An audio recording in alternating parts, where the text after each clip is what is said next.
ವಿಶ್ವ ಪರಿಸರ ದಿನಾಚರಣೆ ಅಂಗವಾಗಿ ಆನೇಕಲ್ ತಾಲೂಕಿನ ಮರಸೂರು ಗೇಟ್ ಬಳಿ ಇರುವ ಪ್ರಶಾಂತ್ ಬಡಾವಣೆಯ ಗಾರ್ಡನ್ನಲ್ಲಿ ಜಯ ಕರ್ನಾಟಕ ಜನಪರ ವೇದಿಕೆ ವತಿಯಿಂದ ಸುಮಾರು 500ಕ್ಕೂ ಹೆಚ್ಚು ಗಿಡ ನೆಡುವ ಕಾರ್ಯಕ್ರಮವನ್ನು ಆಯೋಜಿಸಲಾಗಿತ್ತು. ಇನ್ನು ಐ ಕೇರ್ ಬ್ರಿಗೇಡ್ ಹಾಗೂ ಐ ಕೇರ್ ಫೌಂಡೇಶನ್ ಮತ್ತು ಮರಸೂರು ಗ್ರಾಮ ಪಂಚಾಯಿತಿ ಸಹಯೋಗದಲ್ಲಿ ಪ್ರಶಾಂತ್ ವನವೃಕ್ಷ ದೇಗುಲ ನಿರ್ಮಾಣ ಮಾಡಲು 100 ಗಿಡ ನೆಡುವ ಮೂಲಕ ಕಾರ್ಯಕ್ರಮವನ್ನು ಆಯೋಜಿಸಲಾಗಿತ್ತು. ಇನ್ನು ಜಯ ಕರ್ನಾಟಕ ಜನಪರ ವೇದಿಕೆಯ ಸಂಸ್ಥಾಪಕ ಅಧ್ಯಕ್ಷರಾದ ಬಿ ಗುಣರಂಜನ್ ಶೆಟ್ಟಿರವರು ಗಿಡ ನೆಡುವ ಮೂಲಕ ಕಾರ್ಯಕ್ರಮಕ್ಕೆ ಚಾಲನೆ ನೀಡಿ ಶುಭ ಹಾರೈಸಿದರು. ಇನ್ನು ಜಯ ಕರ್ನಾಟಕ ಜನಪರ ವೇದಿಕೆಯ ಬೆಂಗಳೂರು ಜಿಲ್ಲಾಧ್ಯಕ್ಷರಾದ ಶೆಟ್ಟಿಹಳ್ಳಿ ಪಿ ಲೋಕೇಶ್ ರವರು ಈ ಕಾರ್ಯಕ್ರಮದ ನೇತೃತ್ವವನ್ನು ವಹಿಸಿದ್ದರು. ಗಿಡ ನೆಡುವ ಕಾರ್ಯಕ್ರಮದಲ್ಲಿ ಕಾಲೇಜು ವಿದ್ಯಾರ್ಥಿಗಳು ಹಾಗೂ ಸರ್ಕಾರಿ ಶಾಲಾ ವಿದ್ಯಾರ್ಥಿಗಳ ಜೊತೆಗೂಡಿ ಗಿಡಗಳನ್ನು ನೆಟ್ಟು ಅರ್ಥಪೂರ್ಣವಾಗಿ ಪರಿಸರ ದಿನಾಚರಣೆಯನ್ನು ಆಚರಿಸಲಾಯಿತು. ಇನ್ನು ಕಾರ್ಯಕ್ರಮದಲ್ಲಿ ಜಯ ಕರ್ನಾಟಕ ಜನಪರ ವೇದಿಕೆಯ ರಾಜ್ಯಾಧ್ಯಕ್ಷರಾದ ಜೆ ಶ್ರೀನಿವಾಸ್, ಸ್ಫೂರ್ತಿ ಕಾಲೇಜಿನ ಚೇರ್ಮನ್ ಗೋಪಾಲ್ ರೆಡ್ಡಿ, ಮರಸೂರು ಗ್ರಾಮ ಪಂಚಾಯಿತಿ ಅಧ್ಯಕ್ಷ ಬಂಡಾಪುರ ರಮೇಶ್ ರೆಡ್ಡಿ, ಮಹಿಳಾ ಘಟಕದ ರಾಜ್ಯಾಧ್ಯಕ್ಷರಾದ ಜಿಎಸ್ ಪುಷ್ಪಲತಾ, ರಾಜ್ಯ ಕಾನೂನು ಘಟಕದ ಅಧ್ಯಕ್ಷರಾದ ಮಂಜುನಾಥ್ ಮತ್ತು ಜಿಲ್ಲಾ ಅಧ್ಯಕ್ಷರಾದ ಸುನಂದ, ರಾಜ್ಯ ಸಂಘಟನಾ ಕಾರ್ಯದರ್ಶಿ ಗೋಪಿ, ಆನೇಕಲ್ ತಾಲೂಕು ಅಧ್ಯಕ್ಷ ಲೋಕೇಶ್, ಮಹಿಳಾ ಘಟಕದ ತಾಲೂಕು ಅಧ್ಯಕ್ಷೆ ರೂಪಾ, ನಿವೃತ್ತ ಅರಣ್ಯ ಅಧಿಕಾರಿ ಪಾಪೇಗೌಡ, ತಪಸ್ಯ ಕಾಲೇಜಿನ ಪ್ರಾಂಶುಪಾಲರಾದ ನೇತ್ರಾವತಿ ಹಾಗೂ ಮರಸೂರು ಸರ್ಕಾರಿ ಶಾಲೆಯ ಸುಜಾತ, ಪಿಡಿಒ ಮುರಳಿ, ಮರಸೂರು ಗ್ರಾಮ ಪಂಚಾಯಿತಿಯ ಸದಸ್ಯರು ಹಾಗೂ ಜಯ ಕರ್ನಾಟಕ ಜನಪರ ವೇದಿಕೆಯ ಪದಾಧಿಕಾರಿಗಳು ಭಾಗವಹಿಸಿದ್ದರು.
ಏನು ಪರಿಸರ ದಿನಾಚರಣೆ ಅಂತ ನಾವು 5ನೇ ತಾರೀಕು ಮಾಡಬೇಕಾಗಿತ್ತು.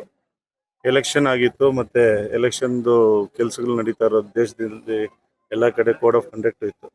ಅದರಿಂದ ಜಯ ಕರ್ನಾಟಕ ಜನಪರ ವೇದಿಕೆ, ಐಕ್ಯರ್ ಬ್ರಿಗೇಡ್, ಐಕ್ಯರ್ ಫೌಂಡೇಶನ್ ಅವರು ಎಲ್ಲರೂ ಸೇರಿ ಇವತ್ತಿನ ದಿನ ಏನು ಶನಿವಾರ 8ನೇ ತಾರೀಕು ನಾವು ಈ ಕಾರ್ಯಕ್ರಮ ಮಾಡೋಣ ಅಂತ ಈ ಮನ್ಸೂರು ಗ್ರಾಮದಲ್ಲಿ ಗ್ರಾಮ ಪಂಚಾಯತ್ ಎಲ್ಲ ಅಧ್ಯಕ್ಷರು ಮತ್ತು ಸದಸ್ಯರ ಪರ್ಮಿಷನ್ ತಗೊಂಡು, ಸರ್ಕಾರದ ಪರ್ಮಿಷನ್ ತಗೊಂಡು ಇವತ್ತು ಸುಮಾರು 1.5 ಎಕರೆ ಜಾಗದಲ್ಲಿ ನಾವು ಕಾರ್ಯಕ್ರಮ ಮಾಡಿದ್ದೀವಿ. ಇನ್ನೂ ಒಂದು 5 ಜಾಗನ ಇಲ್ಲೇ ಕೊಟ್ಟಿದ್ದಾರೆ. ಸೊ ನೀವು ನೋಡ್ಬೋದು, ಇಲ್ಲಿ ನಾವು ಇಲ್ಲಿ ಯಾಕೆ ಆಯ್ಕೆ ಮಾಡ್ಕೊಂಡು ಮಾಡ್ತೀವಿ ಅಂದರೆ ಅರ್ಬನ್ ಫಾರೆಸ್ಟ್ ಅಂತ. ಇವತ್ತೇನಾಗಿದೆ, ಬೆಂಗಳೂರು ಯಾವ ಮಟ್ಟಕ್ಕೆ ಬೆಳೀತಾ ಬಂದಿದೆ ಅಂದರೆ, ಒಂದು ಕಡೆ ನೀರಿನ ಅಭಾವ, ಒಂದು ಕಡೆ ಬಿಸಿಲು, ಒಂದು ಕಡೆ ಪೊಲ್ಯೂಷನ್ನು. ಇದನ್ನ ಎಲ್ಲರೂ ಕೂತ್ಕೊಂಡು ಏನು ಮಾಡ್ತಾರೆ, ಚರ್ಚೆ ಮಾಡ್ತಾರೆ, ಹೋರಾಟ ಮಾಡ್ತಾರೆ. ಆದರೆ ಇದರ ಕಡೆ ಯಾವ ರೀತಿ ಇದಕ್ಕೊಂದು ಪರಿಹಾರ ತರ್ಬೋದು ಅಂತ ಯೋಚನೆ ಮಾಡಿದಾಗ ನಮ್ಮ ತಂಡದವರೆಲ್ಲ ಸೇರಿ ಅರ್ಬನ್ ಫಾರೆಸ್ಟ್ ಮಾಡೋಣ ಅಂತ ಮಾಡೋಕ್ಕೆ ಹೊರಟಿರೋಂಥದ್ದು. ಸೊ ಸರ್ಕಾರಿ ಗುಂಡು ತೋಪುಗಳಿರ್ಬೋದು, ಕೋಮಲ ಜಮೀನುಗಳಿರ್ಬೋದು, ಬೆಂಗಳೂರಲ್ಲಿ ಇರೋಂಥ ಎಲ್ಲ ಭಾಗಗಳಲ್ಲಿ ಸರ್ಕಾರದ ಜೊತೆ ಮಾತಾಡಿಕೊಂಡು, ಯಾಕಂದರೆ ಅದೇ ರೀತಿ ಬಿಟ್ಟರೆ ಇನ್ನು ಯಾವುದೋ ಭೂಮಾಫಿಯಾ ಕೈಗೆ ಬೀಳೋದು, ಇನ್ನೊಂದು ಯಾವುದೋ ಕಟ್ಟಡ ಬರೋದು ಆಗೋದು ಬೇಡ ಅಂತೇಳಿ ಇವತ್ತು ಎಲ್ಲ ಗೌರ್ಮೆಂಟು ಮತ್ತು ಯಾರಾದರೂ ಪ್ರೈವೇಟ್ ಅವರು ಸುಮಾರು ಜನ ಮುಂದೆ ಬಂದು ನಮ್ದೊಂದು ಸ್ವಲ್ಪ ಜಾಗ ಇದೆ, ನೀವು ನಡಿ ಅಂತ ಹೇಳಿದ್ದಾರೆ. ಅದರಲ್ಲಿ ನಾವು ಏನು ಅರ್ಬನ್ ಫಾರೆಸ್ಟ್ ಅಂತ ಮಾಡ್ಬೇಕಂತಿದ್ದೀರಿ. ಅರ್ಬನ್ ಫಾರೆಸ್ಟ್ ಅಂದರೆ ಒಂದು ಅರ್ಬನ್ ಲಂಗ್ ಸ್ಪೇಸ್ ಆಗಿ ಬರುತ್ತೆ. ಅದು ಮಾಡೋದ್ರಿಂದ ಒಂದು ಎಲ್ಲ ಮರದ ಬುಡದಲ್ಲಿ ನಾವೊಂದು ಹಳ್ಳದ ಥರ ಮಾಡ್ತಾ ಇರೋದು ಯಾಕೆ ಅಂದರೆ, ನೀರು ಬಂದಲ್ಲಿ ನಿಲ್ಲುವಂಥದ್ದಾಗುತ್ತೆ. ಒಂದೊಂದು ಮರದಲ್ಲಿ ಸುಮಾರು 300 ರಿಂದ 500 ಲೀಟರ್ ನೀರು ನಿಲ್ಲುತ್ತೆ ಮಳೆ ಬಿದ್ದಾಗಿ ಮಳೆಗಾಲದಲ್ಲಿ. ಅದರಿಂದ ಪರ್ಕ್ಯುಲೇಷನ್ ಆಗಿ ಭೂಮಿಯಲ್ಲಿ ನೀರಿನ ಅಂಶ ಸ್ವಲ್ಪ ಜಾಸ್ತಿ ಆಗಲಿ. ಅದೇ ರೀತಿ ಪಕ್ಷಿಗಳು ಬರಬೇಕು. ಹಿಂದೆ ನಾವು 25 ವರ್ಷ ಹಿಂದೆ ಬೆಂಗಳೂರು ಯಾವ ರೀತಿ ಇತ್ತು ಆ ಥರ ಒಂದು ಯೋಚನೆ ಮಾಡಿ ಆ ಗಾರ್ಡನ್ ಸಿಟಿ ರಿಟರ್ನ್ ಬರಬೇಕಂತ ಯೋಚನೆ ಇದೆ.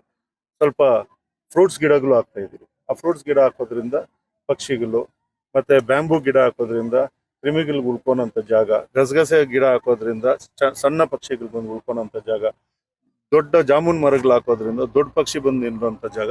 ಆ ಥರ ಅರಣ್ಯ ಇಲಾಖೆಯಲ್ಲಿ ಇರೋವಂಥವ್ರು ಎಲ್ಲರ ಅಡ್ವೈಸ್ ತಗೊಂಡು, ಸರ್ದ ಅಡ್ವೈಸ್ ತಗೊಂಡು ನಾವು ಈ ಕಾರ್ಯಕ್ರಮ ಮಾಡ್ತಾ ಇದ್ದೀವಿ. ನಮ್ಮ ಆಸೆ ಏನಂದರೆ, ಬೆಂಗಳೂರಲ್ಲಿರುವಂಥ ಎಲ್ಲ ವಾರ್ಡಲ್ಲಿ ಕನಿಷ್ಠ ಪಕ್ಷ 2 ರಿಂದ 3 ಫಾರೆಸ್ಟ್ ಏನು ಅರಣ್ಯ ಪ್ರದೇಶ ಅಂತ, ಅದನ್ನು ಅರಣ್ಯ ಪ್ರದೇಶ ಅಂತ 100 ಎಕರೆ 1000 ಎಕರೆ ಇರ್ಬೇಕಂತ ಏನೂ ಇಲ್ಲ. ಸಣ್ಣದಾದ್ರೂ ಪರವಾಗಿಲ್ಲ. ತುಂಬಾ ಸಣ್ಣ ಸೈಟ್ ಇದ್ರೆ ಮಿಯಾವಾಕಿ ಅಂತ ಏನು ಕ್ಲೋಸ್ ಡೆನ್ಸಿಟಿ ಫಾರೆಸ್ಟ್ ಅಂತ ಮಾಡ್ತಾರೆ. ಇನ್ನೊಂದು ಜಾಪನೀಸ್ದಲ್ಲೂ ಇದೆ, ಒಂದೇ ಗುಂಡಿಯಲ್ಲಿ 4-5 ಮರಗಳು ಮಾಡುವಂತ. ಸೊ ಅಂಥದ್ದೆಲ್ಲ ನಾವು ಮಾಡೋಣ ಅಂತ ಹೊರಟಿದ್ವಿ. ಹೌದು, ಇದೇನಾಗ್ತಿದೆ ಅದ್ರ ಕಡೆನೂ ಇವಾಗ ಮೊನ್ನೆ ನಡೆದಂತ ಘಟನೆಗಳಿಂದ ಸರ್ಕಾರಗಳು ಎಚ್ಚೆತ್ತಿಸಿದ್ದಾರೆ. ಇವತ್ತು ಏನಾಗಿದೆ ನೀವೇ ನೋಡಿರ್ಬೋದು, ಒಂದು ಜಾಗದಲ್ಲಿ ಕಟ್ಟಡ ಬರುತ್ತೆ, ಒಂದು ಅಪಾರ್ಟ್ಮೆಂಟ್ ಮಾಡ್ತಾನೆ, 1000 ಅಪಾರ್ಟ್ಮೆಂಟ್ ಮಾಡ್ತಾನೆ. ಅವನಲ್ಲಿ ಮಾಡುವಾಗ್ಲೇ ಅವನಿಗೆ ಗೊತ್ತು ಅಲ್ಲಿ ನೀರಿನ ವ್ಯವಸ್ಥೆ ಇಲ್ಲ ಅಂತ. ಸರ್ಕಾರ ಪರ್ಮಿಷನ್ ಕೊಡಕ್ ಮುಂಚೆ ಅಧಿಕಾರಿಗಳು ಅದನ್ನ ಯೋಚಿಸ್ಬೇಕು. ಈ ನೀರಿನ ಅಂಶನೇ ಇರಲ್ಲ, ಗ್ರೌಂಡ್ ವಾಟರ್ ರಿಯಾಲಿಟಿ ಇರಲ್ಲ, ಅಲ್ಲಿ ತಗೊಂಡೋಗ್ಬಿಟ್ಟು 1000 ಅಪಾರ್ಟ್ಮೆಂಟ್ ಮಾಡಿ ಆಮೇಲೆ 3-4 ವರ್ಷ ಆದ್ಮೇಲೆ ಬೀದಿಗೆ ಬಂದು ಇಲ್ದು ಸರ್ಕಾರ ನಮ್ಗೆ ನೀರು ಕೊಡ್ತಾ ಇಲ್ಲ. ಇದೆಲ್ಲ ನ್ಯಾಚುರಲ್ ಪ್ರೋಸೆಸ್.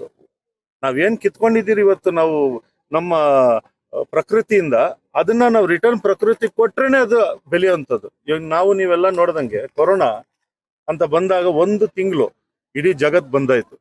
ಆ 1 ತಿಂಗಳು ಜಗತ್ ಬಂದಾದಾಗ ನವಿಲುಗಳು ವಿಧಾನಸೌಧ ಮುಂದೆ ಬಂತು, ವೆನಿಸ್ ಅಂತ ಊರಲ್ಲಿ ಡಾಲ್ಫಿನ್ಗಳು ದಡಕ್ ಬಂತು. ಅಂದ್ರೆ ಈ ಪ್ರಕೃತಿಗೆ 1 ತಿಂಗಳು ಅವಕಾಶ ಕೊಟ್ರೆ ನಾವು 100 ವರ್ಷ ತೊಂದರೆ ಮಾಡಿ ಹಾಳು ಮಾಡಿರೋಂಥದ್ದೆಲ್ಲ ಸರಿ ಮಾಡ್ಕೊಂಡ್ ಬರುತ್ತೆ. ಅದ್ರ ಕಡೆ ನಾವು ಗಮನ ಹರಿಸೋಣ, ಸರ್ಕಾರದ ಜೊತೆ ಕೈ ಜೋಡ್ಸೋಣ. ಸುಮಾರು ಇವಾಗ ನೀವು ಸುತ್ತ ನೋಡಿದ್ರೆ ಬಿಲ್ಡರ್ಸ್ಗಳಿದ್ದಾರೆ, ಅವ್ರು ಬರ್ತಾರೆ, ಅವ್ರದ್ದೊಂದು ಸೈಟ್ ತಗೊಂತಾರೆ, ಬಿಲ್ಡಿಂಗ್ ಮಾಡ್ತಾರೆ. ಅವ್ರಗಳ ಹತ್ರ ಗೌರ್ಮೆಂಟ್ ಆರ್ಡರ್ ಮಾಡ್ಬೇಕು, ಒಂದು ವಾಟರ್ ಬಾಡಿ ಅವ್ರು ಮಾಡ್ಬೇಕು.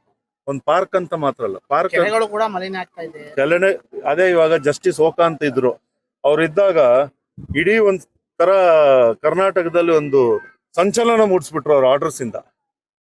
ಆರ್ಡರ್ಸ್ ಬರುತ್ತೆ, ಕಾನೂನು ಇರುತ್ತೆ, ಬಟ್ ಗ್ರೌಂಡ್ ಲೆವೆಲ್ ಇರುವಂತ ಅಧಿಕಾರಿಗಳು ಅದನ್ನ ಕರೆಕ್ಟ್ ಆಗಿ, ಇವಾಗ ಒಂದು ಅರಣ್ಯ ಇರ್ಲಂತಂದ ಈ ಏರಿಯಾಗ ಒಬ್ಬ ಎಂಜಿನಿಯರ್ ಜಾಯಿನ್ ಇರ್ತಾರೆ, ಈ RF ಇನ್ನೊಬ್ರು ಇರ್ತಾರೆ, ಅವ್ರಿಗೆಲ್ಲ ಜವಾಬ್ದಾರಿ ಇರುತ್ತೆ.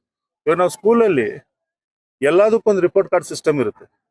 ನಾನು ಫಸ್ಟ್ ಸ್ಟ್ಯಾಂಡರ್ಡ್ ಇಂದ ಸೆಕೆಂಡ್ ಸ್ಟ್ಯಾಂಡರ್ಡ್ ಹೋಗ್ಬೇಕಂದ್ರೆ ನನ್ನ ಎಕ್ಸಾಮ್ ಬರದೇ ಹೋಗ್ಬೇಕು. ಪ್ರಮೋಷನ್ ಆಗಕ್ಕೆ ಮುಂಚೆ ಅವ್ರವ್ರ ಇಲಾಖೆಯಲ್ಲಿ ಅವ್ರು ಏನ್ ಮಾಡಿದಾರೆ ಅಂತ ಒಂದು ರಿಪೋರ್ಟ್ ಕಾರ್ಡ್ ಸಿಸ್ಟಮ್ ಇರ್ಲಿ, ಮತ್ತೆ ಅವರೇ ಮಾಡ್ಬೇಕಂತ ನಾವು ತಿಳಿಸ್ತಾ ಇಲ್ಲ. ನಾವೆಲ್ಲರೂ ಅವ್ರ ಜೊತೆ ಇದ್ದೀರಿ, ಯಾರ ಮೇಲೇನು ಬೆರಳು ತೋರಿಸೋಂಥ ಕೆಲಸ ನಾವು ಮಾಡೋದು ಬೇಡ.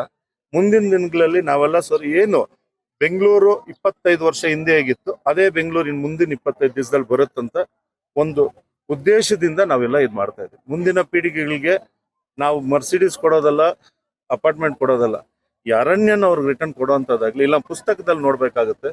ಮಾವಿನ ಹಣ್ಣು, ಈ ಟೊಮೆಟೊ ಎಲ್ಲ ಪುಸ್ತಕದಲ್ಲಿ ನೋಡುವಂಥದ್ದಾಗುತ್ತೆ.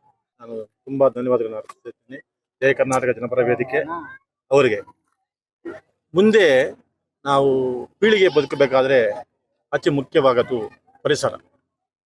ಪರಿಸರ ಕಾಪಾಡಿದ್ರೆ ಮಾತ್ರ ನಾವು ಮುಂದೆ ಪೀಳಿಗೆ ಉಳಿಲಿಕ್ಕೆ ಸಾಧ್ಯ ಅಂತ ಈ ಸಂದರ್ಭದಲ್ಲಿ ನಾನು ನಿಮಗೆ ತಿಳಿಪಡಿಸುತ್ತೇನೆ. ಯಾಕಂದ್ರೆ ಈ ವರ್ಷ ಫೆಬ್ರವರಿ, ಮಾರ್ಚ್, ಏಪ್ರಿಲ್ ತಿಂಗಳಲ್ಲಿ ಬಿಸಿ ಗಾಳಿ 42 ಡಿಗ್ರಿ ಸೆಂಟಿಗ್ರೇಡ್ ಬಂತು. ಇದರಿಂದ ನಾನಾ ಸಾರ್ವಜನಿಕರು ಭಾರಿ ಕಷ್ಟಕ್ಕೆ ಸಿಲುಕಿದ್ರು. ಯಾಕೆಂದ್ರೆ ಅರಣ್ಯ ಅಭಿವೃದ್ಧಿಯಲ್ಲಿ ಅರಣ್ಯ ಇಲಾಖೆಯವರು ಕರ್ತವ್ಯ ಲೋಪಯಸಿಗೆ ಹೆಚ್ಚು ಕೋಟ್ಯಾಂತರ ರೂಪಾಯಿ ದುಡ್ಡು ಹಾಕಿದ್ರು ಸಹ ಆ ಗಿಡ ಮರವಾಗ ಬೆಳೆಯದೆ ಈ ಪರಿಸರಕ್ಕೆ ಹಾನಿಯಾಗಿದೆ ಅಂತೇಳಿ ನನ್ನ ಒಂದು ಆರೋಪ. ಅದೇ ರೀತಿಯಲ್ಲಿ ಮುಂದಿನ ದಿನಗಳಲ್ಲಿ ಜಯ ಕರ್ನಾಟಕ ಜನಪರ ವೇದಿಕೆಯವರು ಈ ಒಂದು ಕಾರ್ಯಕ್ರಮದಲ್ಲಿ ಮುನ್ನುಗ್ಗಿ ಗಿಡವನ್ನು ಮರವಾಗಿ ಬೆಳೆಸಿ ನಮ್ಮ ಪೀಳಿಗೆಗೆ ಪೂರಕವಾಗಬೇಕು ಅಂತ ನನ್ನ ಕೋರಿಕೆ. ಮುಂದೆ ನೀವು ಪತ್ರಿಕಾ ಮಾಧ್ಯಮದವ್ರಿಗೆ ಈ ಒಂದು ವಿಷಯ ಭಾರಿ ನಿಮಗೂ ನಾಜೂಕಾಗಿ ವಹಿಸಬೇಕು. ಯಾಕಂದ್ರೆ ನಿಮಗೂ ಗೊತ್ತಾಗಿದೆ ಈ ಸರ್ತಿ ಯಾರೇ ನೀವು ಫಸ್ಟ್ ನೀವು ರಿಯಾಕ್ಷನ್ ಮಾಡಬೇಕು, ಅರಣ್ಯ ಉಳಿಬೇಕು. ಅರಣ್ಯದ ಬಗ್ಗೆ, ಅರಣ್ಯದ ಗಿಡದ ಬಗ್ಗೆ ನಾವು ಅರಣ್ಯ ಇಲಾಖೆ ಇವರು ತಾಲೂಕುವಾರು ಕೋಟಿಗಟ್ಟಲೆ ಖರ್ಚು ಮಾಡಿ ಸುಮಾರು 15 ವರ್ಷದಿಂದ ಖರ್ಚು ಮಾಡ್ತಿದ್ದೀವಿ. 15 ಕೋಟಿ ಸಸಿ ಇದ್ದಿದ್ರೆ ಇಷ್ಟೊತ್ತಿಗೆ ನಮ್ಮ ಆನೇಕಲ್ ತಾಲೂಕು ವನ ಆಗ್ತಿತ್ತು. ಒಂದು ಸಸ್ಯನೂ ಮರವಾಗಿ ಬೆಳೆದಿಲ್ಲ. ಇದಕ್ಕೆ ಕಾರಣ ಅರಣ್ಯ ಅಧಿಕಾರಿಗಳೇ ಅಂತೇಳಿ ನಾನು ಅವರು ವಿರುದ್ಧ ಆರೋಪ ಮಾಡ್ತೀನಿ. ನೀವು ಹೆಚ್ಚು ಜನಪ್ರತಿನಿಧಿಗಳಿಗೆ ಅಥವಾ ಸಾರ್ವಜನಿಕರಿಗೆ ಹೆಚ್ಚು ಒತ್ತು ನೀಡಬೇಕು ಪರಿಸರ ಉಳಿಯುವ ಬಗ್ಗೆ ಅಂತೇಳಿ ನಾನು ನಿಮ್ಮಲ್ಲಿ ವಿನಂತಿ ಮಾಡ್ಕೊಳ್ತೇನೆ. ಜಯ ಕರ್ನಾಟಕ ಜನಪರ ವೇದಿಕೆ, ಐಕ್ಯರ್ ಬ್ರಿಗೇಡ್ ಹಾಗೂ ಐಕ್ಯರ್ ಫೌಂಡೇಶನ್ ಹಾಗೂ ಮರ್ಸೂರು ಗ್ರಾಮ ಪಂಚಾಯಿತಿಯ ಸಹಯೋಗದೊಂದಿಗೆ ಜಯ ಕರ್ನಾಟಕ ಜನಪರ ವೇದಿಕೆಯ ಸಂಸ್ಥಾಪಕರು, ಕುಸ್ತಿ ಸಂಘದ ರಾಜ್ಯ ಅಧ್ಯಕ್ಷರು ಮತ್ತು ಭಾರತೀಯ ಕುಸ್ತಿ ಸಂಘದ ಜಂಟಿ ಸೆಕ್ರೆಟರಿಗಳಾದಂಥ ನಮ್ಮ ಬಿ ಗುಣರಂಜನ್ ಶೆಟ್ಟಿರವರ ಸಾರಥ್ಯದಲ್ಲಿ ಈ ದಿನ ಮರ್ಸೂರು ಗ್ರಾಮ ಪಂಚಾಯಿತಿಯ ಪ್ರಶಾಂತ ವನದಲ್ಲಿ ಇವತ್ತು ಪ್ರಶಾಂತ ವನ ಅಂತಾನೆ ಹೆಸರಿಟ್ಟು ಒಂದು ಸಸಿ ನೆಡ ಅಂತ ಕಾರ್ಯಕ್ರಮ ಆಯೋಜನೆ ಮಾಡಿದ್ದೀವಿ. ಇವತ್ತು ಈ ಒಂದು ಕಾರ್ಯಕ್ರಮದಲ್ಲಿ ಒಂದು ಸುಮಾರು ಸಾವಿರಾರು ಸಸಿ ನೆಡುವಂಥ ಕೆಲಸನ ಸಂಘಟನೆ ಪೂರ್ವಕದಿಂದನೂ ಕೂಡ ಮಾಡ್ಕೊಂಡ್ ಬರ್ತಾ ಇದೆ. ಇದೇ ಗ್ರಾಮ ಪಂಚಾಯತಿನಲ್ಲಿ ಈ ಹಿಂದೆ 1 ವರ್ಷದ ಹಿಂದೆನೂ ಸಹ ಮಾಡಿದ್ವಿ. ಅದೇ ರೀತಿ ಎಲ್ಲೇ ಸಹ ಎಲ್ಲಿ ಕೆರೆ ಅಂಗಳದಲ್ಲಿರ್ಬೋದು, ಗೋಮಾಳ, ಗುಂಡುತೋಪು, ಸರ್ಕಾರಿ ಬಫರ್ ಝೋನ್ಸು ಎಲ್ಲಿದ್ರೂ ಕೂಡ ನಾವು ಅದನ್ನ ಒಂದು ಫಾರೆಸ್ಟ್ ಮಾಡೋದ್ರ ಮುಖೇನ ಪರಿಸರನ ಉಳಿಸೋ ಅಂತ ಕೆಲಸ ನಮ್ಮ ಸಂಘಟನೆ ಮಾಡೇ ಕೊಟ್ಟಿದೆ. ಅದಕ್ಕೆ ಎಲ್ಲ ಯಾವುದೇ ಒಂದು ಕ್ಷೇಮಾಭಿವೃದ್ಧಿ ಸಂಘಗಳಿರ್ಬೋದು, ಶಾಲೆಗಳಿರ್ಬೋದು, ಫಾರೆಸ್ಟ್ ಡಿಪಾರ್ಟ್ಮೆಂಟ್ ಅವ್ರು ಇರ್ಬೋದು, ಸಂಘ ಸಂಸ್ಥೆಗಳಿರ್ಬೋದು, ನಮ್ಮ ಒಂದು ಈ ಸಸಿ ನೆಡುವ ಕಾರ್ಯಕ್ರಮಕ್ಕೆ ಸಹಕಾರವನ್ನು ಕೂಡ ಕೊಡಬೇಕು ಅಂತ ತಮ್ಮ ಮಾಧ್ಯಮ ಮುಖೇನ ಎಲ್ಲರೂ ಕೂಡ ನಾನು ಸಸಿ ನಡೆಸಿ ನಮ್ಮ ಪರಿಸರನ ಉಳಿಸಿ ಆರೋಗ್ಯ ಹೆಚ್ಚಿಸೋದ ಕಡೆ ಸರ್ಕಾರ ಕೂಡ ಗಮನ ಹರಿಸಬೇಕು ಅಂತೇಳಿ ನಾನು ಈ ಮೂಲಕ ಮನವಿ ಮಾಡ್ತೀನಿ. ಇವತ್ತು ಏನು ಜೈ ಕರ್ನಾಟಕ ಜನಪರ ವೇದಿಕೆ ಸಂಸ್ಥಾಪಕ ಅಧ್ಯಕ್ಷರಾದಂಥ ನಮ್ಮೆಲ್ಲರ ಪ್ರೀತಿ ಅಣ್ಣ ಸನ್ಮಾನ್ಯ ಬಿ ಗುಣರಂಜನ್ ಶೆಟ್ಟಿ ಅಣ್ಣ ಒಂದು ಸಾರಥ್ಯದಲ್ಲಿ, ಹಾಗೆ ಐಕೇರ್ ಬ್ರಿಗೇಡ್, ಐಕೇರ್ ಫೌಂಡೇಶನ್ ಮತ್ತೆ ಮರ್ಸೂರು ಗ್ರಾಮ ಪಂಚಾಯತಿಯ ಸಹಯೋಗದೊಂದಿಗೆ ನಾವು ಪರಿಸರ ದಿನಾಚರಣೆಯನ್ನ ಹಮ್ಮಿಕೊಂಡಿರ್ತಕ್ಕಂಥದ್ದು. ಬಹುಶಃ ನಾವು 5ನೇ ತಾರೀಕು ಹಮ್ಮಿಕೊಂಡಿರ್ತಕ್ಕಂಥ ಕಾರ್ಯಕ್ರಮ ಸ್ವಲ್ಪ ಮುಂದೆ ಹಾಕಿದ್ವಿ. ಯಾಕಂದ್ರೆ 4ನೇ ತಾರೀಕು ಚುನಾವಣೆಯ ಫಲಿತಾಂಶ ಇತ್ತು. ಹಾಗಾಗಿ 5ನೇ ತಾರೀಕು ಒತ್ತಡ ಆಗುತ್ತೆ ಅಂತೇಳಿ ನಾವು ಇವತ್ತೊಂದು ದಿನಕ್ಕೆ ಹಾಕೊಂಡಿದ್ವಿ. ನೀವು ಮಾಧ್ಯಮದ ಮಿತ್ರರು ಈಗಾಗಲೇ ಇದಕ್ಕೆ ಮುಂಚೆ ನಾವು ಮಾಡಿರ್ತಕ್ಕಂಥ ಕಾರ್ಯಕ್ರಮಗಳು, ಸಸಿ ನೆಡುವಂಥ ಕಾರ್ಯಕ್ರಮಗಳು ನೀವೆಲ್ಲ ಪ್ರಚಾರ ಮಾಡಿದ್ದೀರಾ. ನಿಮಗೆ ವಿಶೇಷವಾಗಿ ನಾನು ಮೊದಲನೇದಾಗಿ ಅಭಿನಂದನೆ ಸಲ್ಲಿಸಲಿಕ್ಕೆ ಬಯಸ್ತೀನಿ. ಇದೇ ರೀತಿ ಇವತ್ತು ಏನು ನಾವು ಕೇವಲ ನಮ್ಮ ಪಂಚಾಯತಿ ಅಂತಲ್ಲ, ಇಡೀ ರಾಜ್ಯದ ಉದ್ದಗಲಕ್ಕೂ ಭೂಮಾಫಿಯಾದವ್ರು ಏನು ಮಾಡ್ತಾ ಇದ್ರು ಅಂತ ಹೇಳಿದ್ರೆ, ಒಂದು ಲೇಔಟ್ ಅನ್ನ ಮಾಡ್ತಾರೆ. ಆ ಲೇಔಟ್ ಅಲ್ಲಿ CA ಜಾಗ ಮತ್ತೆ ಪಾರ್ಕ್ ಜಾಗ ಅಂತೇಳಿ ಬಿಡ್ತಾರೆ. ಸ್ವಲ್ಪ ದಿನ CA ಜಾಗ, ಪಾರ್ಕ್ ಜಾಗನ ಡೆವಲಪ್ಮೆಂಟ್ ಮಾಡಿ ಅದರಲ್ಲಿ ಗಿಡ ಮರ ಯಾವುದೂ ಇಲ್ಲ ಅಂತ ಹೇಳಿದ್ರೆ ಅಲ್ಲಿ ಯಾವುದೋ ಒಂದು ರೀತಿಯಾದಂಥ ಒಂದು ಕಟ್ಟಡವನ್ನ ಕಟ್ಟಲಿಕ್ಕೆ ಪ್ರಯತ್ನ ಪಡ್ತಾರೆ. ಆ ಕಟ್ಟಡವನ್ನ ಕಟ್ಟೋದು ನಿಲ್ಲಿಸಬೇಕು ಅನ್ನೋದಾದ್ರೆ ಪಂಚಾಯಿತಿಯ ಒಂದು ಸಹಕಾರ ಅತ್ಯಮೂಲ್ಯ. ಪಂಚಾಯತಿಗೆ ಪ್ರತಿ ಪ್ಲಾನು ಪಂಚಾಯತಿಯಲ್ಲಿ ಇರುತ್ತೆ. ಹಾಗಾಗಿ ನಮ್ಮ ವ್ಯಾಪ್ತಿಗೆ ಬರ್ತಕ್ಕಂಥ ಯಾವುದೇ ಪಂಚಾಯತಿ ಆಗ್ಬೋದು, ಪುರಸಭೆ ಆಗ್ಬೋದು, ನಗರಸಭೆ ಆಗ್ಬೋದು, ಯಾವುದೇ ಲೇಔಟ್ ಅಲ್ಲಿ ಆಗ್ಬೋದು ಅಥವಾ ಯಾವುದೇ ಅಪಾರ್ಟ್ಮೆಂಟ್ ಅಲ್ಲಿ ಆಗ್ಬೋದು, ಅವರ ಪಂಚಾಯತಿಗೆ ಹ್ಯಾಂಡ್ ಓವರ್ ಮಾಡಿರ್ತಕ್ಕಂಥ ಪಾರ್ಕ್ಗಳನ್ನ ನಮಗೆ ಕೊಟ್ರೆ ಆ ಖಾಲಿ ಪಾರ್ಕ್ಗಳನ್ನ ನಾವು ಗಿಡವನ್ನ ನೆಟ್ಟು ಒಳ್ಳೆ ಉದ್ಯಾನವನವನ್ನ ಮಾಡ್ಲಿಕ್ಕೆ ಹೊರಟಿರ್ತಕ್ಕಂಥದ್ದು ನಮ್ಮ ಒಂದು ಆಸೆ. ಹಾಗಾಗಿ ಮಾಧ್ಯಮದ ಮಿತ್ರರಲ್ಲಿ ನಾನು ಒಂದು ಮನವಿ, ಏನು ನಮಗೆ ಇದುವರೆಗೂ ತಾವು ಸಹಕಾರವನ್ನ ಕೊಟ್ಕೊಂಡ್ಬಂದು ಈ ಗಿಡವನ್ನ ಬೆಳೆಸ್ಲಿಕ್ಕೆ ನೀವು ಸಹಕಾರ ಕೊಟ್ರೆ ಇನ್ನು ಮುಂದೇನು ಸಹ ಪ್ರತಿಯೊಂದು ಪಂಚಾಯತಿನಲ್ಲೂ ಯಾವುದೇ ಪಂಚಾಯತಿನಲ್ಲೂ ನಿಮ್ಮ ಗಮನಕ್ಕೂ ಮಾಧ್ಯಮದ ಗಮನಕ್ಕೂ ಬಂದರೂ ಸಹ ನೀವು ನಮಗೆ ತಿಳಿಸಿದ್ರೆ ನಾನೇ ಖುದ್ದಾಗಿ ಹೋಗಿ ಆ ಪಂಚಾಯತಿಯ ಅಧ್ಯಕ್ಷರಾಗ್ಲಿ ಅಥವಾ PDOನಾಗ್ಲಿ ನಾನು ಖುದ್ದು ಭೇಟಿಯಾಗಿ ಅಲ್ಲಿರ್ತಕ್ಕಂಥ ಖಾಲಿ ಜಾಗವನ್ನ ಪರಿಶೀಲನೆ ಮಾಡಿ ಅಲ್ಲಿರ್ತಕ್ಕಂಥ ಖಾಲಿ ಜಾಗಕ್ಕೆ ಯಾವ ಗಿಡ ಹಾಕ್ಬೇಕು ಅಂತೇಳಿ ನಾವು ಪರೀಕ್ಷೆ ಮಾಡಿ ಮುಂದಿನ ದಿನಗಳಲ್ಲಿ ಇದೇ ರೀತಿ ನಾವು ಗಿಡವನ್ನ ನೆಡ್ತೀವಿ. ನಿಮ್ಮ ಸಹಕಾರ ಇದೇ ರೀತಿ ಇರ್ಲಿ ಅನ್ನೋ ಒಂದು ಮಾತನ್ನ ಹೇಳ್ತಾ ನನ್ನ ಮಾತಿಗೆ ವಿರಾಮ ಹೇಳ್ತೀನಿ. ಎಲ್ರಿಗೂ ನಮಸ್ತೆ. College of science and management studies ಕಾಲೇಜಿಂದ ಬಂದಿರತಕ್ಕಂಥದ್ದು. ಇವತ್ತೇನು ಕರ್ನಾಟಕ ಜನಪರ ವೇದಿಕೆ ಅಂತಕ್ಕಂಥವ್ರು ಈ ಒಂದು ಪರಿಸರ ರಕ್ಷಣೆ ಒಂದು ಉದ್ದೇಶದಿಂದ ಗಿಡಗಳನ್ನ ನೆಡುವಂತಹ ಒಂದು ಕಾರ್ಯಕ್ರಮವನ್ನ ಹಮ್ಮಿಕೊಂಡಿದ್ದಾರೆ. ಅದೇ ರೀತಿಯಾಗಿ ಬೇರೆ ಬೇರೆ ಕಾಲೇಜಿನ ವಿದ್ಯಾರ್ಥಿಗಳೆಲ್ಲ ಇಲ್ಲಿ ಪಾಲ್ಗೊಂಡಿದ್ದಾರೆ. ಸುಮಾರು 250 ಗಿಡಗಳನ್ನ ಇಲ್ಲಿ ನೆಡ್ತಕ್ಕಂತ ಒಂದು ಕಾರ್ಯಕ್ರಮವನ್ನ ಹಮ್ಮಿಕೊಂಡಿದ್ದಾರೆ. ಈ ಒಂದು ಕಾರ್ಯಕ್ರಮದಲ್ಲಿ ನಮ್ಮ ವಿದ್ಯಾರ್ಥಿಗಳು ಸಕ್ರಿಯವಾಗಿ ಪಾಲ್ಗೊಂಡಿದ್ದಾರೆ. 250 ಗಿಡಗಳನ್ನು ಸಹ ಎಲ್ಲ ವಿದ್ಯಾರ್ಥಿಗಳು ತುಂಬಾ ಶ್ರಮದಿಂದ ನೆಟ್ಟಿರ್ತಾರೆ. ಅವ್ರಿಗೆಲ್ಲರಿಗೂ ಧನ್ಯವಾದಗಳು. ಅದೇ ರೀತಿಯಾಗಿ ಜಯ ಕರ್ನಾಟಕ ಜನಪರ ವೇದಿಕೆ ಅವ್ರಿಗೂ ಸಹ ಧನ್ಯವಾದಗಳನ್ನ ಈ ಸಂದರ್ಭದಲ್ಲಿ ತಿಳಿಸಕ್ಕೆ ಇಚ್ಛೆ ಪಡ್ತಾ ಇದೀವಿ. ಧನ್ಯವಾದಗಳು. In every layouts, if anybody is constructing a house, first what they do, they just cut the tree and then they are starting with the project, whatever it may be. But actually we are not supposed to do that. See, as much as possible, if you have a small quantity of land or a small piece of space, you just plant one sapling. Please take care of the trees. And nowadays you see like there is a problem with, we have a water crisis, or like everywhere the bore wells, everything are getting dried. That is because of what? We are not having enough rainfall. So if we wanted to get sufficient airfall, we need to plant more trees. So I appreciate our government of Karnataka for taking it as an initiative and planting so many trees, and really feel very happy about today's event. Thank you so much for giving me this opportunity.